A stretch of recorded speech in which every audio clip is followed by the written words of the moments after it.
یہ جو آپ نے شیڈول فرمایا اس کے سلسلے میں عرض کر دوں کہ ایک صاحب گاؤں میں رہتے تھے،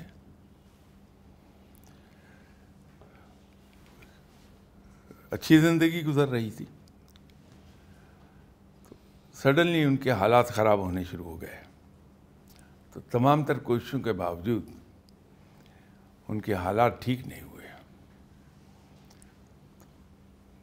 قرض ملنا بند ہو گیا، گھر کی چیزیں بک گئیں، فاقے تھے اور وہ صاحب تھے۔ تو ایک دن ان کے ذہن میں آیا کہ تمام دعائیں کر لیں، تمام کوششیں کر لیں، کچھ حاصل نہیں ہوا۔ تو اگر مجھے فاقوں ہی سے مرنا ہے تو گاؤں سے تھوڑے فاصلے پر پہاڑ ہیں، تو میں کسی غار میں جا کے بیٹھ جاتا ہوں، اللہ اللہ کرتا ہوں، اللہ اللہ کرتے کرتے دم نکل جائے گا۔ اچھا ہے، عبادت میں ہی جان گئی۔ تو وہ صاحب اٹھے اور گاؤں سے باہر پہاڑ پہ چلے گئے۔ تو چونکہ یہ بھی گزرگاہ سے ہی چل کے اوپر جا رہے تھے، تو رائٹ سائڈ پر انہیں ایک غار نظر آئی۔ میں کہا کہ یہ اچھا ہے، تو اس میں ڈیرے لگا لیے اور اللہ اللہ کرنے لگے۔ 2-3 دن کے بعد وہاں ایک قافلہ گزرا، تو انہوں نے دیکھا کہ غار میں ایک صاحب بیٹھے ہیں اور عبادت کر رہے ہیں۔ وہ رک گئے، تو انہوں نے وہاں جھاڑو بھی دے دیا۔ تو اپنے ہی ان کے پاس جو سامان تھا، میں کھانے پینے کا سامان نکال کے وہاں رکھ دیا اور چلا گیا قافلہ۔ ان کے جاتے ہی کھانا کھایا پیٹ بھر کے۔ پھر 2-3 دن کے بعد وہاں سے قافلہ گزرا، وہ بھی رکھ گئے چیزیں۔ تو ہوتے ہوتے مشہور ہو گیا، ہر وہ قافلہ جو ادھر سے گزرتا تھا وہ ان کی غار کے باہر کافی سامان رکھ جاتا تھا۔ تو یہ سارا وقت عبادت میں لگے رہتے تھے۔ تو ایک دن فرشتہ آیا ایک، اور اس سے کہنے لگا کہ رب تعالیٰ نے مجھے بھیجا ہے کہ تمہاری کوئی خواہش پوری کر دوں، کیا چاہیے؟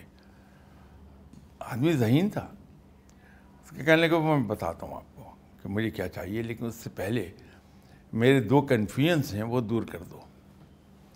تو فرشتے نے کہا کہ ہاں بولو، کہ یہ بتاؤ کہ رب تعالیٰ کتنا امیر ہے؟ تو انہوں نے کہا پاگل ہوئے، یہ کیسا سوال ہے، کیا بتاؤں میں؟ اس کا تو خزانے بے حد و حساب ہیں، تو کیا بتاؤں گا؟ میں نے کہا چلیے میں اس کو ریفریش کرتا ہوں اور آپ کے لیے سہولت پیدا کر دیتا ہوں۔ یہ بتائیے کہ ہمارے ملک کے 22 خاندان ملا کے جتنی دولت ہے اللہ کی اس سے زیادہ ہے؟ تو انہوں نے کہا کہ کئی ٹریلین ٹائمز۔ تو میں نے کہا نہیں، تو مجھے سمجھا نہیں پا رہے ہیں، ایک بار پھر ریفریش کر دوں میں اپنا سوال۔ یہ بتائیے کہ رب تعالیٰ کہ 1 روپے کا ہمارے کتنے روپوں کے ساتھ کیا ریلیشن شپ ہے؟ تو رب کا 1 روپیہ ہمارے کتنے روپوں کے برابر ہے؟ فرشتے نے کہا کہ میں اس کا کیا جواب دوں گا، تو مجھے بھی کنفیوز کر رہا ہوں۔ میں نے کہا چلو یوں بتا دو کہ اللہ کا 1 روپیہ اور ہمارے 100 روپے۔ میں کہا نہیں، اس سے زیادہ ہے، 1000 یعنی بہت زیادہ، لاکھ۔ ہوتے ہوتے بات چلی گئی 10 بلین پہ۔ تو فرشتے نے کہا کہ اللہ کا 1 روپیہ تم لوگوں کے 10 بلین کے برابر ہے۔ انہوں نے کہا مسئلہ ختم ہو گیا، اتنی سی بات تھی، آپ گھبرا رہے تھے۔ تو دوسرا سوال میں بتا دیتا ہوں۔ تو فرشتے نے کہا کہ وہ بھی بتا دو کہ اللہ کے ٹائم کی ہماری دنیا کے ٹائم کے ساتھ کی ریلیشن شپ کیا ہے؟ تو اللہ کا 1 منٹ ہمارے یہاں کے کتنے گھنٹوں کے برابر ہے؟ اس نے کہا کہ تم عجیب پاگل آدمی ہو، میں کسی ڈیوٹی پر آیا ہوں، تم مجھے کہیں الجھا رہے ہو۔ تو اس نے کہا کہ اچھا کیا اللہ کا 1 منٹ ہمارے 1 گھنٹے کے برابر؟ اس نے بہت ہے۔ میں نے کہا کیا 100 دن کے برابر ہے؟ اس سے زیادہ ہے۔ کرتے کرتے وہ پہنچ گیا کہ اللہ کا 1 منٹ دنیا کے 1000 سال کے برابر ہے۔ اس کا مسئلہ حل ہو گیا۔ اب میں تمہیں بتا دیتا ہوں کہ مجھے کیا چاہیے۔ کہا تم زیادہ نہیں ایسا کرو، اللہ میاں کا 1 روپیہ مجھے لا دو. تو فرشتے نے کہا کہ اچھا 1 منٹ. کہتا رہنے دو، 1000 سال کو انتظار کرے گا. تو بات یہ ہے حضور، یہ شیڈول میں دے بھی دوں آپ کو ہتھوڑے برسنے کا. واہ واہ، کیا کہنے، تو بات بنے گی نہیں. وہ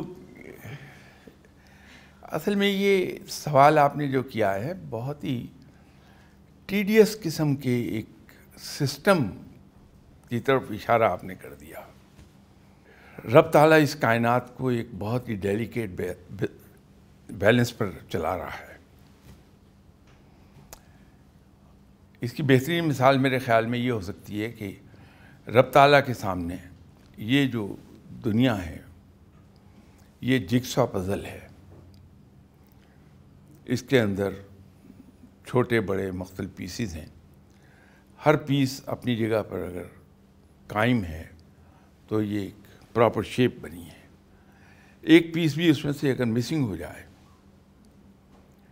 تو وہ شیپ ختم ہو جائے گی. یہ جو ہمارے ساتھ سلوک ہو رہا ہوتا ہے، جیسے ویلڈر حضرات اگر ویلڈنگ یہاں کرنی ہوتی ہے تو اس آبجیکٹ کو یہاں پہ کلیمپ کریں گے 2-3 جگہوں پر فاصلے پر. حالانکہ ہونا تو یہ چاہیے جہاں ویلڈنگ ہو رہی ہے وہیں پہ اسے کلیمپ کیا جائے. لیکن وہ تجربے سے یا اپنے علم سے یہ جانتے ہیں کہ جب میں یہاں ویلڈ کروں گا تو یہاں کا ٹیمپریچر 1200 ڈگری سینٹی گریڈ پر جائے گا. تو اس سے سٹریسز اس کے فاصلے پر ڈیولپ ہوں گے. جہاں گرم اور ٹھنڈا دونوں مل رہے ہوں گے تو وہاں سٹریسز ڈیولپ ہو جائیں گے. تو ٹیڑھا وہیں سے آبجیکٹ ہو جائے گا تو وہ کلیمپ کرتا ہے، وہ اسے ٹیڑھا نہ ہونے پائے. تو جو کچھ چیز دنیا میں میرے ساتھ پیش آ رہا ہے اس کے اثرات کہیں اور جا رہے ہیں اس ویلڈنگ کی طرح. تو میں یہ سمجھ رہا ہوں کہ میں پس رہا ہوں. ایک کا عروج دوسرے کا زوال ہے، دوسرے کا زوال ایک کا عروج کا باعث بن رہا ہے. ایک کی موت دوسرے کی حیات ہے. چوہے کی موت زندگی دیتی ہے سانپ کو، اسی طرح مکھی کی موت مکڑے کو زندگی دیتی ہے. تو ہم اکثر اوقات یہ نہیں سمجھ سکتے کہ جو کچھ میرے ساتھ ہو رہا ہے کیا مجھے تیار کیا جا رہا ہے کسی بڑے انعام کے لیے، مل میں سے گزارا جا رہا ہے، یا یہ میرے کچھ غلط کاموں کا مجھے سزا دے رہا ہے. اکثر اوقات یہ ہوتا ہے کہ جس کو آج میں اپنے لیے سزا سمجھ رہا ہوں، جب میں 5 سال کے بعد ہائنڈ سائٹ میں دیکھوں گا اسے تو مجھے یہ پتہ چلے گا کہ اوہ مجھے تو تیار کیا جا رہا تھا اس بڑی ذمہ داری کے لیے. اس کا سمجھنا بڑا مشکل کام ہے کہ یہ جس سے مجھے گزارا جا رہا ہے یہ ہے کیا. لیکن ایک بات ضرور ہم جانتے ہیں، میں اور آپ، کہ اللہ بڑا مہربان ہے، اس میں شک نہیں. میں کتابی بات نہیں کر رہا، یہ شاید میں پورے وثوق سے کہہ رہا ہوں آپ سے کہ رب تعالیٰ بڑا مہربان ہے. یہ جو آج مجھے سوئی چبھ رہی ہے اس کے پیچھے مصلحت ہے. کل کو رب تعالیٰ مجھے، اب آپ ایک چھوٹی سی بات دیکھیے، ڈاؤن سنڈروم بچے ہوتے ہیں،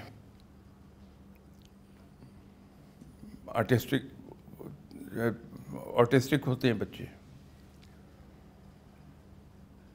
ہم سمجھتے ہیں کہ یہ اللہ نے کسی بات کی سزا دے دی، ہمیں ہماری آزمائش آ گئی.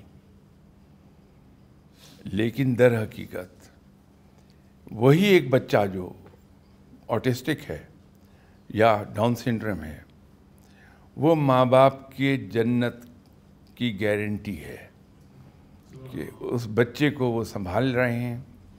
رب تعالیٰ اسی کے صدقے ان کو جنت میں ڈال دے گا. اب آپ دیکھیے ہمارے نقطہ نظر میں اور اصل میں کیا فرق ہے. میرے خیال میں تو یہ ہے کہ جب ہم اس پروسیس سے گزر رہے ہوں تو اس سے گزرنے کا بہترین جو راستہ ہے وہ خاموشی ہے. میں نے یہیں کسی سیٹنگ میں ایک بات عرض کی تھی کہ فقیر جھوٹ نہیں بولتا کبھی، لیکن 3 موقع ایسے ہیں جن پر جھوٹ بولتا ہے. ایک یہ کہ جب وہ بھوکا ہوتا ہے تو اپنے آپ کو پیٹ بھرا ظاہر کرتا ہے.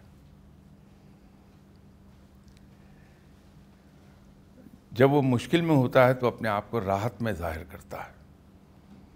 جب بیمار ہوتا ہے تو اپنے آپ کو تندرست ظاہر کرتا ہے.